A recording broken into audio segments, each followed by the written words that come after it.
Добре, нека да решим сега следващата задача, номер 5, която е Mouse Gradient, която в общи линии това, което трябва да направим, е да напишем програма, която засича и показва колко далече по самия градиент юзера е преместил, по-скоро е натиснал, защото е click me. Иначе, като натиснем някъде, трябва да кажем на колко процента е в общи линии градиента. Резултатът трябва да бъде закръглен надолу и трябва да бъде показан в проценти в div с ID result и трябва да изпратим само функцията, която е attach, gradient, events и drun.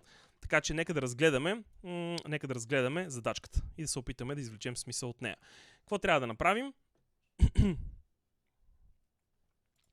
Трябва...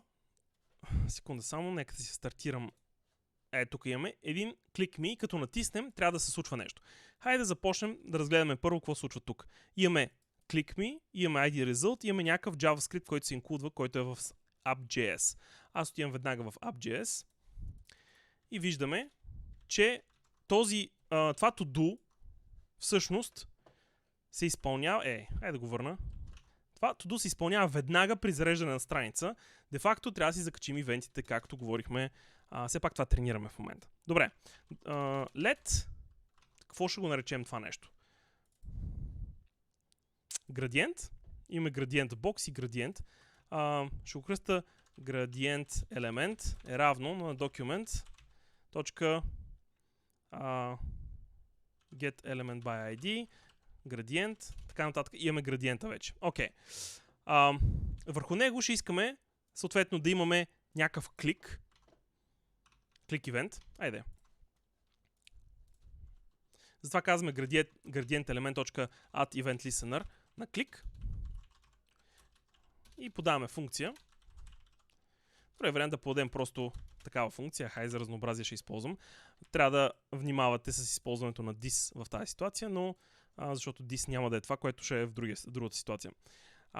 Но в случай ние не използваме this, така че няма грижи. Окей. Нека да log clicked. Да видим, че работи изобщо. Да почнем от там. Идвам тук и виждаме, че се кликва нещо. Окей.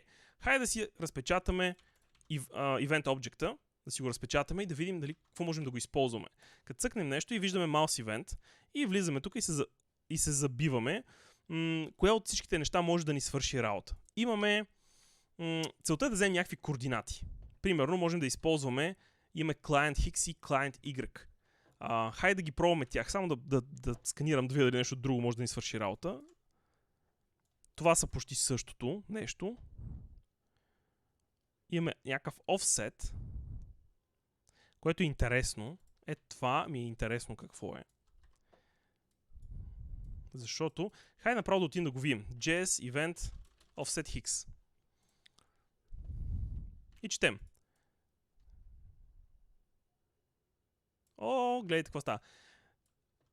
Click inside div and output the coordinates of the click relative to the div element. Значи тук имаме релативно за div елемента имаме координатите. Което е доста яко.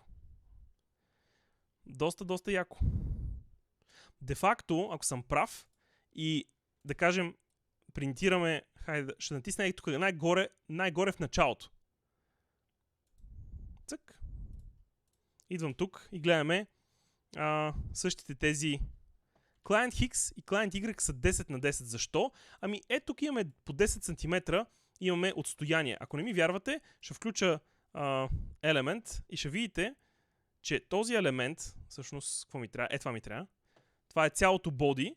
Всъщност има по едни 8 пиксела от всяка страна, отгоре и отляво. И аз съм натиснал явно с по 2 пиксела, защото има и бордер, който е къде? Ето го бордера, който е колко? 2 пиксела. Колко станаха? 10. Значи съм цъкнал точно преди бордера, тук съм натиснал горе. Много точен клик. Окей. Значи offset X и Y колко ни е? 0 на 0. Това е много яко. Обаче как да разберем колко е от края? Защото нас ни трябва не само колко е в началото, нас ни трябва цялото колко е. За да може да сметнем процента, трябва да знаем от колко да го сметнем. Така че имаме таргет. Супер. Ето го, таргет е нашия градиент. Това, което сме кликнали. Върху него нещо можем ли да направим? Я да видим. JS element get width. И гледаме тук. Offset width. Ни подсказва Google. Тия неща не ги помня наизуст. Не е нужно и вие. Затова виждате, че става въпрос за 3 секунди проверка в интернет. Offset. Само да го намеря. Това е върху ивента. А нас не ни трябва върху ивента, нас ни трябва всъщност върху самия log. Log e.target. Значи нас ни трябва offset. Какво беше? Offset x. Offset y не ни интересува. Нас ни интересува само по хоризонтала. Само в тая посока колко е, а не в тая посока. Така че offset x ни трябва. И current target ни интересува. Какво беше? Някой запомни ли го? Offset width. Offset x. Има и width. Значи можем да вземем offset не ни трябва. Това даже не знам какво е. Offset width ни трябва. Хайде да цъкна накрая, примерно. Или все така къде ще цъкна? В началото. 8 и 300. Цъкам в края. 292, 300. Ще си направя експеримент да цъкна буквално колкото им позволява. Ето го, 300 на 300. Това е. Изисква малко търсене в интернет за сетите за тия неща. Както виждате, аз дори наизуст не ги знам. Трябваше малко да ги потърса. Но, в крайна сметка, това, което се опитвам да ви покажа, че не е трудно да ги потърсите и да видите, бързо се ориентирате с едно търсене в интернет. Окей, вече имаме две числа, които на практика ни решават нашия проблем.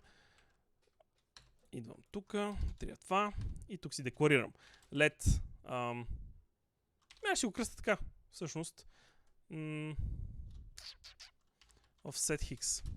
Само offset ни трябва, защото нас не ни интересува дали е по x или по y. Let width е равно на това. Значи имаме и тия неща, трябва какво да ги направим? Да ги каснем, защото аз не знам какъв тип са. Я да видим. И width. Да, те са числа направо, така че супер, няма нужда да ги кастваме към каквото и да било. Супер. Имаме числа и сега просто трябва да сметнем процента. Как смята процент? Имаме цялото число, цялата дължина и искаме да видим това, където сме го кликнали, какъв процент е от цялото. Следователно взимаме малкото число, да кажем това ще ни е хикса, а това ни е цялото ни е W. И просто взимаме хикса и го делим на W. Проверка, ако горното число ви е по-малко, а долното ви е по-голямо, със сигурност имате число, което е по-малко от единица. Което е нашата цел. Едно представлява 100%, по-малко от единица представлява по-малко от 100%, съответно. Добре, значи взимаме и казваме let, как ще окръстим? Let percent е равно на, съответно казахме offset, делено на width. И цялото това нещо искаме да го умножим по 100, за да го обърнем в проценти, реални проценти. И това нещо, хайде да ще го логнем само, да видим дали работи. И после ще го оформим, така че да изглежда. 75 цяло и не знам си какво. 32, в началото ще е 0%, тук ще е почти 100%. Го, направихме го. Сега трябва да си вземем друг елемент, а именно можем да си вземем let result element, или може още тук да си го вземем. Let result element, няма значение, е равно document get element by id, предполагам се казва result. Все пак ще го проверя. Ето го result и искаме text content на това да е равно на съответно процента. И може би искаме да му кажем to string, за да можем да му кажем to fixed. Не. Направо може да му кажем to fixed. To fixed, обаче това, което ме интересуваше, доколко трябва да го закръглим. Просто до цялото число. Добре. В такъв случай искаме да му кажем to fixed 0. Това ще стане ли? Никога не съм го ползвал to fixed 0. И да сложим процент отзад знак. Ето така, само че ето тук. Хайде. Тук. Хайде да видим какво се получи. Цък. 78%. Я да видим, ще мога ли 100%. Ето го 100%. Едно. 0 ще мога ли? Мога, да. Интересно. Интересно как натиснах 100%. Мисля, че беше невъзможно да натисна 100%. Ако сме го занулили надолу, няма как.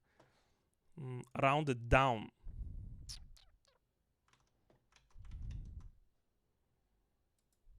Мисля, че to fix нещо... Ма би трябвало, Би трябвало това да не го закръгля. Това е също като да кажа mat floor.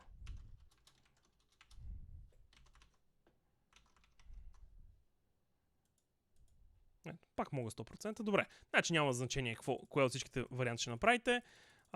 Мисля, че това е и решението на задачата. Хайде да го изпратим да видим.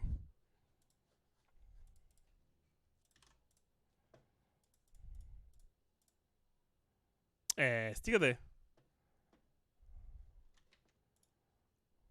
Gradient was not detected expected to equal нищото equal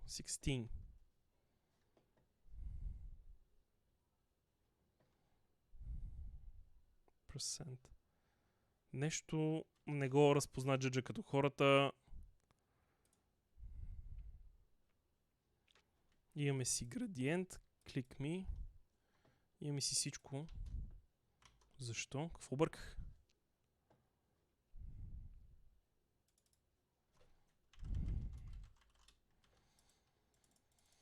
Не би трябвало да е от това, обаче... Стигах.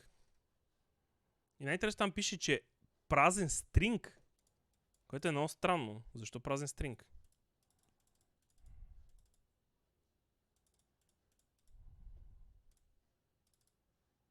Градиент.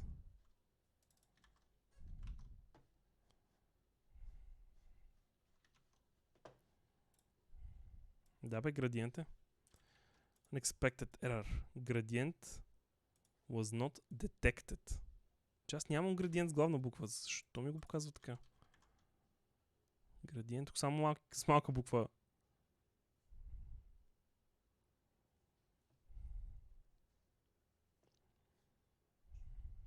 Expected. Празен string to equal 16%. Добре, хора, това е нещо специфично и мисля да не му обръщам внимание. Ако много ви касае, ще отида, ще потърся защо, но е нещо Judge Specific. Както виждате, то в смисъл тук изкарва резултат, в Judge изобщо не изкарва резултат. Значи това не е проблем в логиката или нещо, което сме направили, а по-скоро в начина, по който Judge може би очаква. Всъщност как трябва да се качи резултат? Я да видим. Input, output. Submit only attach gradient event function in Judge. Това правя. Това правя.